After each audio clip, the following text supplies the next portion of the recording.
What you need to be focusing on when you want to sell long-term high ticket offers. I've been obsessed with this conversation recently, and so many of my clients are on like long-term, give me the retreat, sign the year-long contract, because you've played in the game of micro offers and $22 offers and masterclasses and all of that. And there's nothing wrong with that. Like, those are still incredible strategies. But if you're being honest, Ms. Ma'am, you're kind of playing a little bit too much in that, and you want to start signing more high ticket clients. So here's what you need to focus on a little bit more from like offer positioning and like messaging perspective that you actually need to know, because I see a lot of people and they go and sell things like masterminds or long-term programs, and they're just like selling it from like vibes. Like, when you come in here, you're going to be amazing. And it's like, the fuck does that mean? So number one, why is your offer different?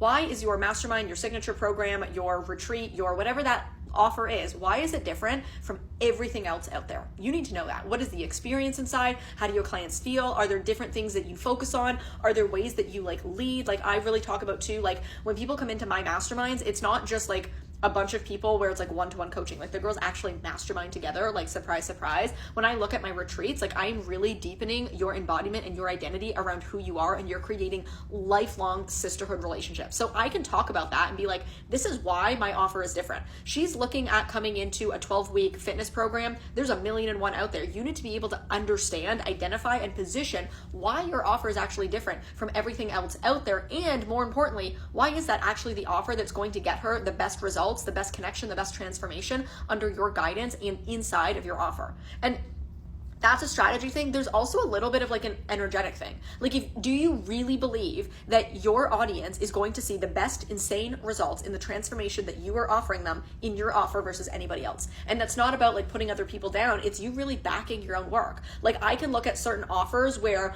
I'm like, if people come into this mastermind I have that has 4 retreats, there's a level of depth, connection, sisterhood, bonding that they are not going to get literally anywhere else, because 1, nobody else is fucking doing that. And 2, I know what happens when you're in person plus 12 months. I can talk about that. And I'm like, no, I actually believe that you would be better served in this offer versus anything else. And you position that, you talk about that, of highlighting what makes your offer different in terms of what you're doing inside of it, but also what is the experience that they're going to get with you that they're not going to get anywhere else. The other thing as well is, I might go off on a tangent here, as we always do, there is a different level of staying power that is required when you are selling long-term offers. When you're selling something that's like a 4-week program, a 6-week program, even like a 3-month program, you can do a little bit of like a quicker turnaround time in terms of a launch. You drop a 3-day masterclass, you do a 72-hour bonus, everyone comes in, bing, bang, boom, you're good. When you're selling something that's like 12 months, when you're selling something that's like in person, a lot of my clients are doing in-person events, retreats, like they're really desiring to do more than just social media and like connecting with their humans and clients that way. It's like they want to actually like connect. When you're doing that, it's a different level of leading yourself. It's a different level of staying power. It's a different level of you holding yourself in the quiet.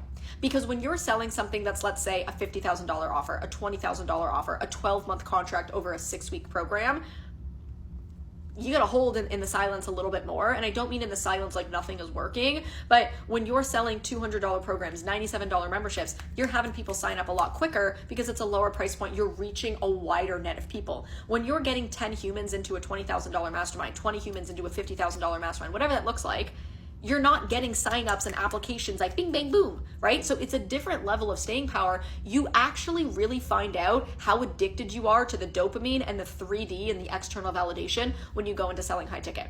When you go also into selling in person, because in person is a different way of selling, because it's not just here's the link, sign up, get into the Zoom. It's like, here's the link, sign up. Now it's like book the flight, get on the plane, organize childcare, someone to watch your dog, whatever that looks like. It's a different level. So you need to also, when you're going into selling high ticket, 1, there is a different strategy that goes into selling high ticket versus a $200, even like a $1,500 program.